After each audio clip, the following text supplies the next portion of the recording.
If any of you have been following the Jussie Smollet case, it's become a very big deal now with the whole incident coming to light. Many allegations and a lot of evidence to prove that he actually did in fact stage the attack in order to promote his career. Now, I know this is a little bit of a it's like, oh, we need to move on from this stuff like that, and I agree. Sometimes we need to move on to other different issues, but at the same time, it is after a month. This is the last day of February. And apparently I'm looking at my university newspaper, and apparently this issue, according, I guess, to this campus, is still a big issue. But the thing is that I was reading this article, and there were a lot of problems that I have with this article, especially with the writer of the article. Now, I'm not going to mention this writer's name, because I at least respect the privacy. But, so you guys do not know that I'm not lying to you. Here's like a copy of the thing. I'm obviously covering their face, because, I at least respect their privacy, unlike, some liberals who want to dox conservatives to the point where they ruin their lives. But that's beyond that's far from the point. So I'm reading this article, and apparently the title, it says that Jussie Smollett assailants acted freely. Now I'm looking at this and I'm thinking, okay, so are we I look at the title, I'm already thinking, okay, well, are they going to try to put the blame on the two Nigerian brothers that Jussie hired to stage the attack? And as I'm reading it, it is, my assumption is actually correct. So, I'll read a few extras from this. I actually do have another copy of the thing. This one actually, you can see the little writings here. I don't know if you can see it, but actually I have my little notes that I've made, to analyze the thing, because, I actually, I have some free time and I was able to read it, and this article caught my attention. But at the very beginning of the article, around the 1, 2, 3, 4, around the fourth paragraph, this is what essentially the writer of this article said, and I quote: "In lieu of evidence of the alleged attack, Smollett's cry for help may be the last that is taken seriously by the public when it comes from someone in the LGBTQ community or the black community. However, this can't be the case. Violence against any community must be prosecuted, and the gravity of hate crimes cannot be forgotten. If video evidence of the alleged attack arises, the people who committed those violent acts need to be put on trial for the hate crime, just as Smollett is being put on trial for his felony offenses." Now, from what I'm getting at, and I might be misinterpreting things, because again, some people tend to misinterpret. I wouldn't say misinterpret, but each person has different interpretations when they read an article or read a book or something. It has different interpretations. But what I'm getting from this statement is the fact that if there's evidence, if there's clear evidence, and there's actually it's undeniable. It's undeniable that Jussie did in fact hire these two brothers to fake the hate crime. Basically, what they're saying is that that they should be getting as much as a punishment as Jussie. But the thing is that, to some degree, I would say I agree with this portion, because again, the brothers did in fact, participate in the hoax. And I'm going to get a little bit more about the point where it says the title that they acted freely. But again, when it comes to a crime, let's say when you have three people and then there's a leader of the one who's actually leading the crime and there's the other two who are accomplices, by definition, I would say that these two brothers were accomplices to the incident, because it was a hate crime. It was a staged hate crime, and like I said, the hate crime was intended to start to spark some controversy and stir the masses. But again, if this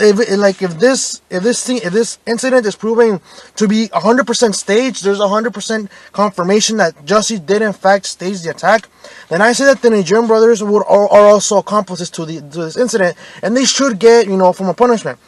However, on the first thing, when it says that that it can't be the case, just because of this incident, this cannot be the case. So that means to a point where we don't take these incidents seriously anymore. Meaning, if something for real were to happen like this, then we shouldn't stop taking it seriously.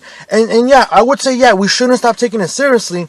But after this incident was put into light, you can't really blame them. You can't really push for blind belief or blind. I would say, people to blindly believe you after incidents like this happen, because it's proven, Jussie Smollett claimed that it was two white men, when in reality, he paid these two Nigerian brothers to do this incident. So you can't really get mad at these people for the next time there's an incident that happens, and then you're like, well, wait, let's wait for all the facts first, because we know the incident that happened with Smollett. We don't want to jump the gun, because he could be faking it after all. And that's the thing, is that many of these celebrities, like in the case of Smollett, he thinks he's doing good. He thinks that, I'm bringing awareness to this incident. I'm bringing awareness because homophobia still exists, racism still exists. And to some degree, I would say, yes, it does exist. It's still going. It still goes on in the world, in all parts of the world. But like Jussie Smollett, it isn't his idea of thinking, the rights. No, sorry, no, it meant like he basically was thinking to himself, the ends justify the means. Meaning, if I'm lying to get a good message across, then I can do anything to justify this. I can lie about getting attacked by two Donald Trump supporters wearing MAGA hats in the middle of the night. I can lie about all these things, but in the end of the day, I'm promoting awareness for homophobia and racism. I'm spreading awareness. No, and the thing is that you can't really blame him. The writer of this article, you can't really blame people when now after this incident to take future incidents like this into a little bit of consideration. And don't expect them to blindly follow you and believe you, because again, once people get caught lying, especially when it's this big issue, people get skeptical. Same thing with the Me Too movement. Well, I do believe that, these people who are in positions of power do abuse, male and females alike. I believe that they should be put underneath the prison. I believe that if there's enough evidence to incriminate these people, I believe that they should be arrested and buried underneath the prison if they're actually guilty, if they're 100% guilty. But in many cases, as you've clearly seen, a lot of people, a lot of celebrities, they've been accusing, people they don't like of sexual harassment, of other of other sexual misconduct. They've been accusing them, and many of them have been proven false. Like in the case of Louis C.K., he was falsely accused, and his career was ruined, even with a simple tweet. In the case of, I don't know if you follow anime, but in the case of Vic Mignogna, he's, for some reason, Funimation and everyone has been turning against them over allegations about some inappropriate pictures. Now, I'm not saying that I'm defending the guy, but there's yet to be any evidence that clearly proves that Vic Mignogna did what he's being accused of. And yet, you see people like, Monica Rial and Sean Schemmel, all these people blindly following and believing these people because, again, we live in an era of praising victimhood. Now, going further into this article, this is where it gets to the point where the two Nigerian brothers acting on free will. And I quote, "There are several counts against Jussie Smollett's judgment due to falsifying police documents in the transaction prior to the incident. But is this enough to discredit a violent act as a hate crime? These individuals were allegedly paid to commit hate crime, but individuals have free will. Any human with basic understanding of right and wrong has the opportunity to act in a way that is acceptable to society, to decide whether or not to commit acts of hate. No one forces two individuals to perform the alleged attack." Okay? And the thing, like I said, basically what he's arguing is that the brothers, they were not forced. And I agree so. I doubt Jussie Smollett put a gun to their head and say, "Hey, you know what? You're going to help me here or else I'm going to shoot you." No. I'm pretty sure the two Nigerian brothers knew what was going to happen. They knew what they were getting into, and they willingly took the money. Sure. But like he says, individuals have, they know what's right from wrong. They have a sense of free will. But for some reason, he doesn't seem to apply this to Jussie Smollett.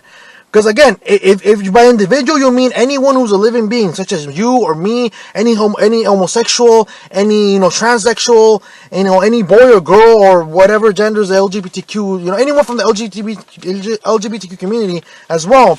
If that's the case, if that's what you characterize as an individual, just anyone, any living individual, then Jussie Smollett is also an individual, and he had free will as well. No one forced him to stage the attack. No one put a gun to Jussie Smollett's head and said, "Hey, I hate Trump, I'm not gonna force you to stage this fake crime." No one did that. No one forced Jussie Smollett. So by your definition, this writer of the article, by your logic, if Jussie Smollett is an individual, therefore he has free will. Therefore, he willingly and knowingly stage a hate crime. He basically did this on his own free will, and no one forced him. And that's the problem that I have, is that he tends to blame it on the brothers. Well, they acted on the free will. But yeah, the sword is Jussie. So how come you're not bringing this up to him? How come you're not putting, well, Jussie Smollett also has free will, but and nobody forced him. But basically the writer tries to pin the blame on the brothers, because the writer of the article believes that Jussie does not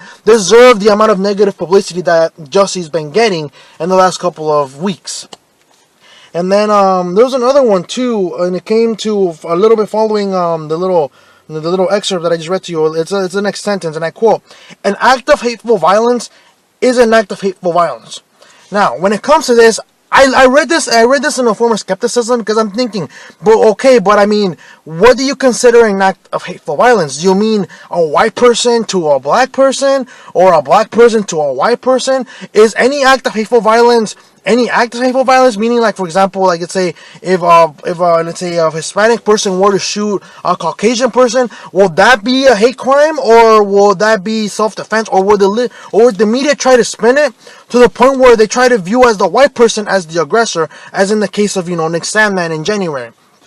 But the thing that makes me wonder is that, like I said, this person is saying that an act of hateful violence is an act of hateful violence, and we shouldn't water down any future incidents like this because of this incident itself. But the thing is that what I'm wondering is that, what do you mean by an act of hateful violence? Because again, what Jussie did is an act of hateful violence. So why aren't you, so why aren't you persecuting Jussie Smollett as much as as people were persecuting, and harassing Nick Sandman?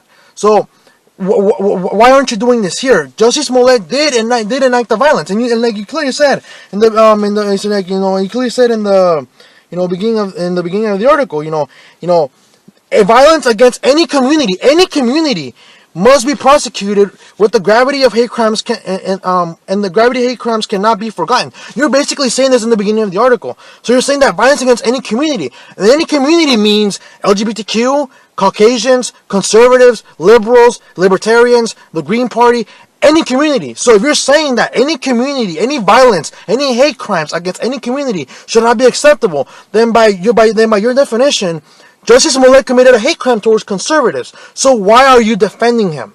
Why are you trying to pin the blame on the two brothers now? Which I do agree, sure, but it doesn't excuse Jussie Smollett from getting the amount of criticism and negativity that he's getting right now. So that's the problem I have with this article. Like I said, I'm not going to mention the article writer's name. And at the same time, too, I don't want to mention the article because I don't want to, reveal any information. But this is my university school paper. This article caught my attention, and it surprised me that this individual is saying all these things, but yet fails to realize that what Jussie Smollett did is an act of hate crime. The targeted individual were conservatives, whether they were whites or any Donald Trump supporters. Which again, not all Donald Trump supporters are white. Because I mean, I'm a conservative. I support the president, but what Jussie Smollett did was a hate crime that aimed to tarnish the reputation of the president and his supporters. So I don't know why this writer is saying that any violence against any community is unacceptable and should not be forgiven or forgotten, and yet this person is defending Jussie Smollett's actions, saying, well, the brothers are also to blame too, which I do agree with. The brothers willingly acted on their own, but again, Jussie Smollett also has free will. He knew what he was doing. He knew what he was doing was wrong, but he went on with it anyway. So that's gonna be the end of the video for today, you guys. Let me know what you guys think. Do you think that do you think this writer of this article, do you think his reasons to put the blame or put a harsher blame on the brothers is justified, or do you think that Jussie Smollett, the ends justify the means? Jussie Smollett wanted to bring awareness about homophobia and racism, so it's justified that he can do anything he wants, even falsify a hate crime to get the point across. Okay, guys, so let me know what you think. Do you think that this writer is in the right to put the blame on the brothers, and also too, like, do you think my criticisms are valid? Do you think that, me looking into this article and actually ripping it apart and thinking, okay, well, I mean, if you say this, then how come you're not applying to this, stuff like that? So let me know what you guys think. This has been Carlos the Deviant. Dislike for whatever reason. If you dislike the video for any reason, let me know. If it's for political reasons, I can't argue with you there. You have free speech. I have free speech. If it's for video quality, or like I said, it's another car video because I like my schedule's really tight at the moment. But I mean, like I said, what do you think of the video? Do you think my criticisms are valid? Do you think there's some, there's something that I missed, or anything that you wanted me to address more? Let me know in the comment section, you guys. Subscribe, share it with other people, share it with other friends, and like I said, I'm not gonna mention the name of this writer, because again, I respect their privacy. I don't want anyone to be doxing the guy, because again, that's the level of decency that I have.